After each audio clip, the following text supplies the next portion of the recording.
Hi everyone, welcome back to my channel. I hope you're all well. Today's video is going to be a bit different. I'm going to be teaching you about one of the basic stitches, which is brick stitch. I'm going to be teaching you some of the things that I've learnt and some tips and tricks.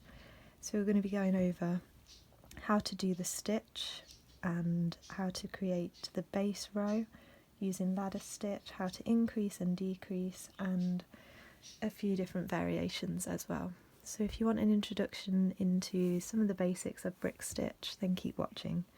So when I first started beading, I decided to learn all the basic stitches first of all, and that's enabled me to be able to then go on to design and create my own patterns that you see on my channel.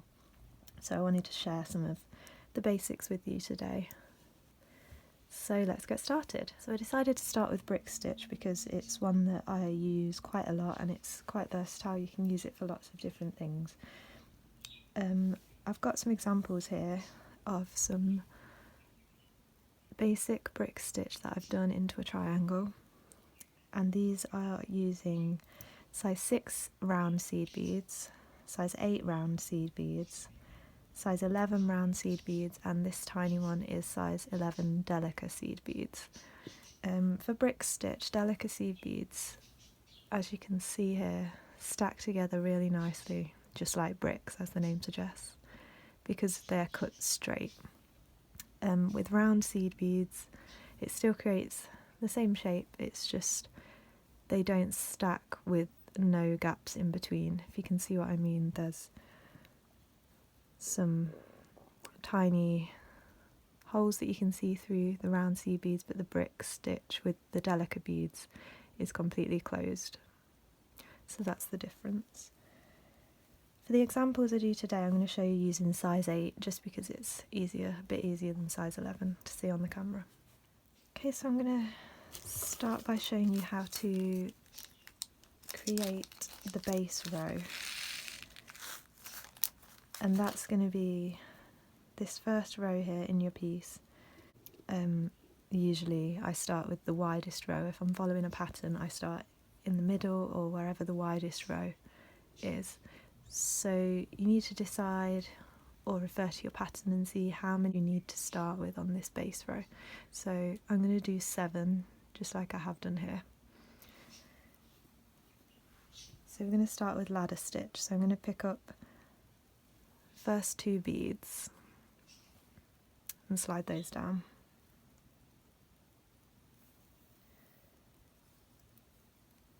And then I'm going to sew up through the first one again.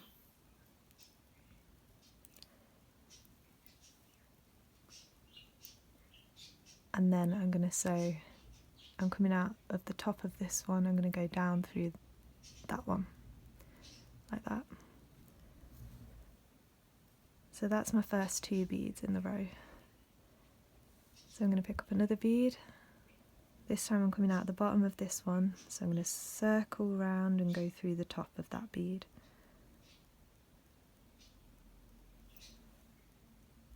So you've got this, and then you're going to, coming out of this one, you're going to go up through that one that you just added. So you've got this, and don't worry if it's a bit wavy or wobbly at the minute, we're going to do straighten it out when we've added all the beads for the base row. So do the same again, pick up 1 bead, it's coming out at the top of that one, so you're going to circle round and go into the bottom. Pull it down and go down through the bead you just added. So we've got 4. And again, pick up 1. If you're coming out the bottom of this bead, circle round and go down through the top. Oops. So you've got this. So now you're coming out the bottom of this one. So you're going to go up through that one that we just added. And that's ladder stitch. So do that for as many beads as you need in your base row, and like I said, I'm just going to do 7 for the example. So I've got 5, I'm going to do 2 more quickly.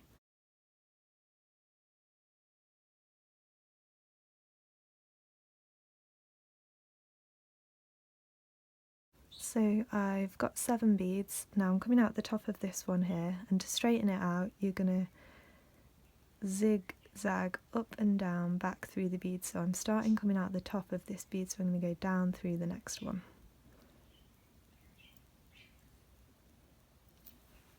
Pull it tight. Now I'm coming out the bottom of that one, so I'm going to go up through the next one, down through the one after that, up through the next bead, down through the one after that, and up through the last bead, and then give it a really good pull tight. And when you straighten it out, they should be sitting in a nice neat row. So that's the base row for your piece. Now I'm going to show you how to begin the brick stitch. So we're going to be working with, hold on here, these threads that connect the beads together. See those threads there that go between the 2 beads? We're going to be working with those. And you're going to start by picking up 1 bead, and you're coming out of this one here on the end. See the bridge of thread there that's connecting the first bead to the second bead. You're going to take your needle under that thread. So you're not going through a bead, but you're going under that thread, like that. And when you pull it down, that bead should sit there. So pull it down, and then you're going to sew up through that bead we just added. And if your bead isn't sitting straight, you know, it might be sitting the wrong way, just pull it tight and you should be able to see which side you need to go through, the side that's trying to lie flat to the piece. So I'm going to go up through that bead, pull it tight, and it stacks on top between the 2 beads below like bricks. So that's where it gets its name. So I'm going to show you again. So we're going to pick up another one. This time we're coming out the top of this bead here, and we're going to be going under that next thread bridge. So put your needle under there, like that, and pull it through.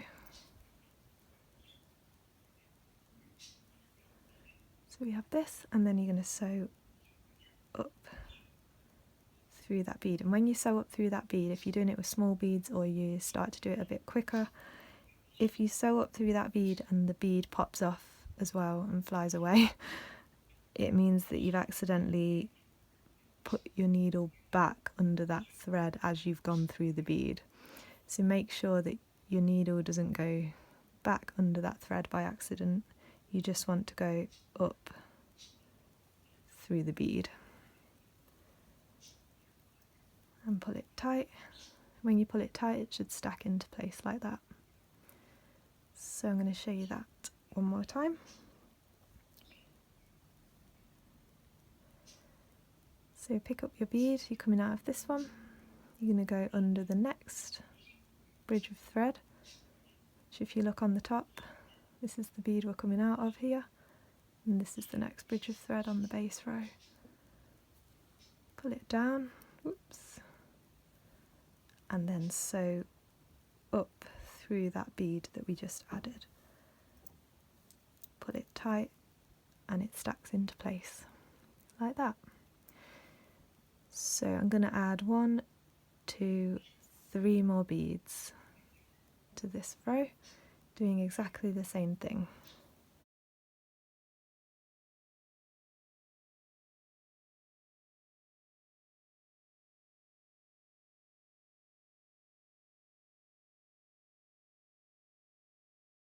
Okay, so I've gone all the way along and I've got this, and I'm going to turn it round so that my working thread here that's coming out of that bead that we just added is on the right hand side, because I like to work right to left But of course, if you're more comfortable working left to right, then that's fine too. So I've got that second row added. As you can see, it decreases. So this row's now got 6 beads in that we're working on. Started with 7, now we've got 6, and it's going to decrease if you keep doing the basic brick stitch until it reaches a point like this. So each row you'll have 1 less bead. So this time we've got 1, 2, 3, 4, 5 threads to go under. And so we're going to add 5 beads in the same way. So it's the same as the first row. You're starting out of this bead right here. You're going to go straight under that first thread. Pull it down and sew back up through that bead. And it pops into place. Same again. Pick up a bead, go under the next thread and sew back up through the bead. So if you want to carry on doing that until you get to a point, then that's how you create this brick stitch triangle. It's pretty simple. The triangle I use mostly when I'm making earrings like these kind with the fringe on the bottom. So here I started, as you can see, with a really big base row and just decreased using delicate beads all the way up until there was only 1 bead in the row. And so you can use it for things like that. I've also done a small tiny little triangle to make this one. So that's a few examples of the kind of things you can do using that basic triangle shape that you create with brick stitch if you let it follow its natural course. So I'm going to finish this triangle here quickly, and then I'll show you what else we can do. Okay, so I finished the triangle all the way up until you reached a point. Of course, once you've made your triangle, you can go back to your base row and build from that side as well. You can create a diamond, or depending what your pattern requires.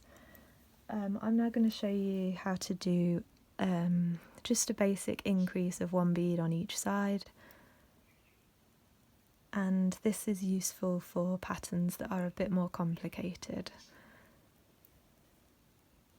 So I'll show you a few things that I've made using brick stitch. So this is my SpongeBob that I've made, and he's not a triangle, so I had to think about where I needed to increase and decrease all the way along the sides in order to keep him square. And another one I've made is this fairy, and here's one for my fellow Animal Crossing lovers. Let me know out there if you play this game too, and if you recognise who this is. So this is some other things that you can do with brick stitch when you stray away from just the basic triangle and you increase and decrease significantly to change the shape and direction. So this one, the base row is this way, and I built it like that, whereas SpongeBob started this way. But they're a little bit more complicated, and I'm just going to show you how to do an increase now. So I'm going to change colour so you can see the difference to this really nice purple. So you're going to start at the end of a row. It could be a base row, or it could be anywhere in your piece where you require an increase, and I'm only going to increase by 1 bead. So instead of picking up one bead and going under this first bridge of thread, we're going to pick up 2 beads and go under that bridge of thread, pull those down, and you see how they sit like that naturally. You're just going to go up through this one here, not the one on the end, this one, which is, let me think, the second bead that you added. So go up through that one.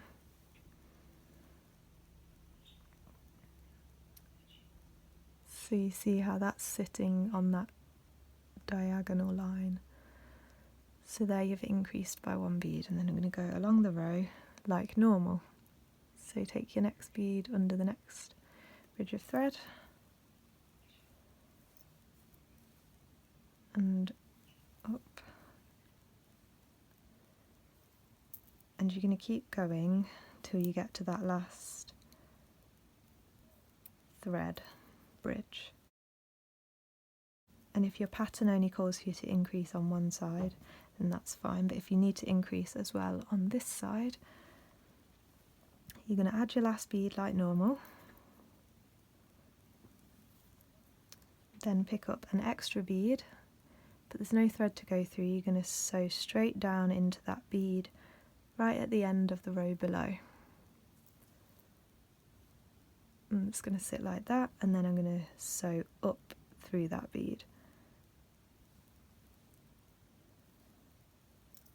Pull it tight, and you should have this. And that's how I do an increase. I know a lot of people do it many different ways that you can do that. And then if you kept increasing, obviously it will keep getting wider and wider. And decrease is just basically what we've been doing since the beginning. So when you want to decrease, you just stop adding the extra bead on each side and just let it decrease naturally for a single decrease. So I think I might do a separate video in the future about how to increase more significantly if you need more than 1 bead, like if you were doing something like this where there's big differences in between each of the rows. I think I'll do a separate video on that to explain the more complicated sides of brick stitch. Next I'm going to show you just a different way that you can do it to make your piece taller. So these earrings that I did, I used this method where I add 2 beads instead of 1 each time to make the piece taller. So I'm going to show you how to do that. So I'll switch back to the blue now. So you're going to get your base row. This time you're going to pick up 2 beads again and go under that first bridge of thread. Pull it down, but this time don't pull it tight so that they sit flat like that. You want them to stay together like that, and you're going to sew up through both of them like that. Pull it tight and make sure they stack nicely on top of each other like that. And then I'm going to do the same again, pick up 2 and go under the next bridge of thread just like normal, only you're picking up 2 beads instead of 1. Then sew up through the both of them again. Pull it tight, make sure they stack. And you can do your whole triangle like that and it will just make a taller triangle. So like I said, I've used that here in this one to make a taller triangle and change the shape a bit, and in this one as well. So you just add your 2 beads, go under the next thread, pull them down and sew up through both of them. You can do it with 3 beads or more, it just gets a bit messier the more beads you add. I find that 2 is kind of my limit for how wobbly I'll let it look. When you start to add, like if you add 3 beads every time, they start to get out of line a little bit. So you want to do that all the way along that row.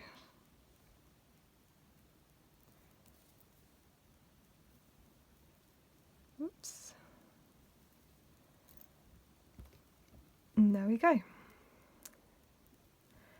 So then the next row you could go back to doing a single bead, or you could do another row of doubles if you wanted it to be really tall. So that's how I achieved that. Actually, looking at this would be a really nice base for a fringe earring. Okay, so that's all for today's video. I just wanted to show some of the basic tips and tricks for starting brick stitch and how to achieve the triangle that you see quite often, and a few different variations and increases. And I hope you enjoyed this video and found it helpful. And here again are some examples of some things that I've made using brick stitch. So there's so many fun things you can do, and you can go online and you can actually print off brick stitch graph paper. If you search for it, you'll be able to find some to download and print off. I actually brought a book from Amazon. I think I just searched either brick stitch graph paper or beading graph paper, something like that, into Amazon, and I found a whole book that's just full of blank brick stitch paper so that you can plan your patterns. So that's how I came up with these. It took ages to come up with the patterns, and sometimes when you translate them from paper to beads they turn out a lot bigger than you expected or a lot smaller. But yeah, you can search on Amazon for that. But I found that really useful for designing patterns using brick stitch. So I hope you enjoyed this video and found it helpful, and let me know what other videos you'd like to see and any other basics you'd like me to go over. And subscribe if you'd like to see more of my videos, and give this video a thumbs up if you enjoyed it. It means a lot. And hopefully I'll see you in my next video. Bye!